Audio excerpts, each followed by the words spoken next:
Спасибо, девочки. У возрастных женщин, у кого глубокие морщины, глубоко выраженные морщины, для них нужно ли вообще наносить пудру или только тональные средства? Для них достаточно, чтобы они не выделялись, вот эти морщины у них глубокие. The aging women who have deep lines on their deep wrinkles on their faces, do they have to use powder or should they stick to foundation only? It depends. I think that it's all about how you apply the powder. So if you apply very little powder only in the area where they need it, you can do it this way. You know how I was saying that if you do it in a round motion, you're only applying very little. But I would definitely not powder too much so that the skin doesn't look too dry. But a little powder is always okay because it takes away the shine from, they can sometimes look too distracting. Все зависит от ситуации, конечно, но я рекомендую использовать пудру. Единственное, что нужно использовать совсем немного пудры. Например, вы можете наносить пудру круговыми движениями, как я показывала, потому что в этом случае на кожу попадает не так уж много средства. And I would avoid pressed powder probably, and I would stick to translucent powder. И, конечно, я бы избегал твердой пудры. Компактной пудры, извините, да. Yeah, и придерживался, выбирал все-таки прозрачную пудру. Yes. Скажите, пожалуйста, можно ли использовать тональную основу для декольте? And can И что посоветуете, как это закрепить? Потому что иногда бывает, что декольте глубокое платье, и женщине нужно выйти в театр или куда-то. Можно ли использовать? Can the foundation be used for the décolleté zone? And how would you make it stay? Because sometimes a woman wants to put on an evening gown and go somewhere to a theater, and the foundation needs to stay on her skin. The foundation doesn't claim to be body makeup, but you can use it. You can apply it in this area. I would advise you to use the powder in the finishing spray. Is it 100% not transferable? No, probably not. But you can use a little bit, and just always make sure that you set it with powder in a little finishing spray. Наша тональная основа не заявлена как средство для тела, но тем не менее вы можете использовать тонкий слой тональной основы и закрепить ее пудрой и спреем для фиксации макияжа. Это не значит, что оно на 100% останется, что оно будет абсолютно устойчивым, но при таком способе нанесения это будет достаточно устойчиво. I do know some people around the world that use the CC cream in that area and also set it with powder, and you might find, depending on the person's skin tone, that maybe CC cream works best for that. Я также знаю, что некоторые люди используют CC-крем для зоны декольте, закрепляют его пудрой, и вы можете попробовать и понять, что CC-крем для вас отлично работает. Yes. Спасибо большое. Вы волшебно водили кистью по лицу. Я теперь тоже так же буду. Это просто фантастика. И вопрос мой следующий. Сегодня в моде контуринг или нет? И можно ли использовать, например, холодные и теплые оттенки для контуринга? Вот как вы рекомендуете? Спасибо. First of all, you were marvelous at setting your brush along her face. Thank you so much. She's going to use it. Great. And the question is contouring still on trend right now? And is it possible to use both warm and cold shades for contouring? So when you applied your cheek color, you are contouring. So you are always contouring, because contouring means using something a little bit darker to define the cheeks. Даже когда вы наносите румяна, вы уже делаете контуринг, Да, потому что контуринг таким образом подчеркивает ваши скулы. But if you're looking for real contour, like the reason we introduced the latte contour, it has a gray, almost like that neutral undertone, because we are looking for the color of a shadow. Like under her chin right here, it's a shadow, so it's more gray. It's not like a bronzer. It's not brown, so it's more gray. And that's what you want to use for a proper contour.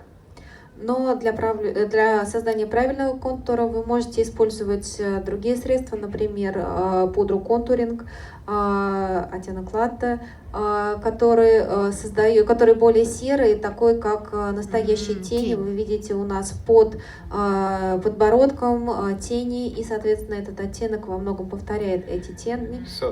So it's like a shadow that you get, when you're covering an area from light, as opposed to a bronzed area.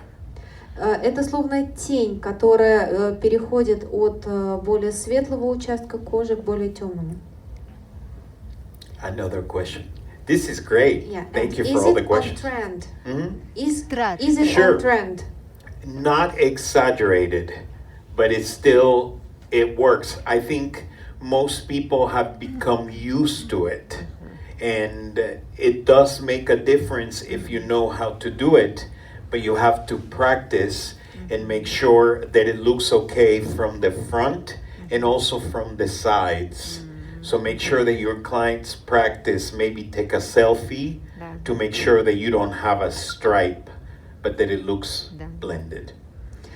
Самое главное, он по-прежнему в тренде, самое главное не преувеличивать, не делать его слишком выраженным. И рекомендую использовать контуринг. Контуринг уже давно практически стал естественным и традиционным вариантом макияжа. Самое важное следить за тем, чтобы все выглядело хорошо как спереди, так и с боков. Поэтому я рекомендую вам посоветовать клиенту сделать, например, селфи, чтобы посмотреть, все ли достаточно растушевано и хорошо ли это выглядит. Не выглядит ли это как полоски. Thank you. Спасибо. Hi. Благодарю. У меня 4 вопроса. Вопрос первый. Правильно ли я поняла? Наверное, я правильно поняла, что вот эта технология IntelliMatch, да, как он? IntelliMatch. При помощи этой технологии выявили именно подтона и цвета кожи. I have 4 questions. First question is it correct that the IntelliMatch technology was the technology behind the undertones and skin tones? Yes, Да. that is correct. Окей. Также заявлено, что тональная основа подстраивается под цвета кожи, правильно?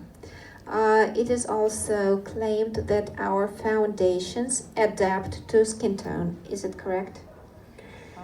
I will say this foundation needs at least 30 seconds to 1 minute to adapt to the skin. Most foundations have that. It needs time to be on the skin the minute that the product oxidizes with the whatever oils are on your skin. So you need to put it on, and that's why we always recommend the stripe test to figure out what shade works better for you. Этому тональной основе необходимо 30 секунд или минуты на то, чтобы подстроиться под тон вашей кожи. Именно поэтому мы рекомендуем сделать страйп-тест и нанести средство, а затем подождать, чтобы тональная основа вступила в реакцию с естественным жиром вашей кожи и проявила свой правильный цвет. Вот теперь вопрос. So don't just look at the color and say, oh, that looks like my color, or look at it on the hand or on the arm.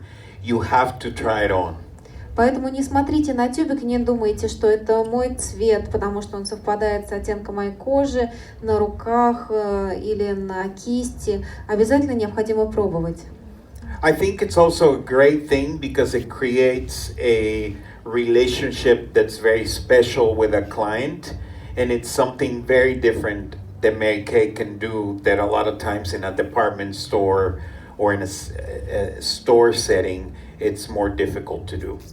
Это также отличная возможность наладить более близкие отношения с клиентом. То, чего невозможно достичь в косметическом магазине или в супермаркете. Вопрос. За счет чего у меня произошел спор с одним визажистом? Она сказала, что не изобрели такой технологии, такого пигмента, который будет подстраиваться под цвет кожи. Вопрос, за счет чего, в связи с чем вот этот крем, тем более через 30 секунд, тем более когда он имеет контакт с кожным себумом, он подстраивается под цвет кожи. Может быть, это какое-то, ну, не знаю, вот моя фантазия, может быть, это какое-то сочетание пигментов, как-то может быть их споить, потому что я понимаю, что есть нейтрализация. Когда мы на красный цвет накладываем зеленый, мы в результате получаем телесный. Вот здесь за счет чего происходит вот это интересное подстраивание? Потому что у меня любознательные клиенты, им хочется знать зачем и как. Тогда не отдают деньги, а просто так вот. Все такие? She's speechless. She had a discussion with her acquaintance that is a makeup artist, and that makeup artist said that there is no technology existing that can produce pigments that adapt to skin tone. Right. So how does our foundation work in adapting to skin tone? What mechanisms, what technologies, what pigments are used? Okay, number one, the IntelliMatch technology was a group of scientists that took a machine to test skin tones around the world. So that technology was utilized by Mary Kay to come up with the shades that were created. Прежде всего, технология IntelliMatch – это группа ученых, которые взяли специальный прибор, который тестирует тон кожи, и путешествовали по всему миру. Так что эта технология, которую использовала Мэри Кей для разработки линейки оттенков тональной основы. So it's not a technology that when I put the foundation on, it will be like magic, that it will turn her color. No. Это не та технология, которая сработает, когда я нанесу тональное средство ей на кожу, и внезапно все как по волшебству изменится. Нет. What we tell you to do once again is to put it on and to try that shade and not to guess immediately, but to give the product about a minute for it to settle on the skin. As a makeup artist, I've been doing this for 30 years, and I know that's how foundations work. You have to give them the time to sit on the face so that you can see the color. Поэтому я рекомендую вам проводить страйп-тест, наносить тональное средство на кожу и смотреть, какой оттенок лучше всего ей подходит. И самое важное, давать этому оттенку проявиться. 30 секунд или минута. Я работаю визажистом уже 30 лет и прекрасно знаю, что это необходимо для того, чтобы увидеть реальный оттенок тональной основы. One thing that can affect the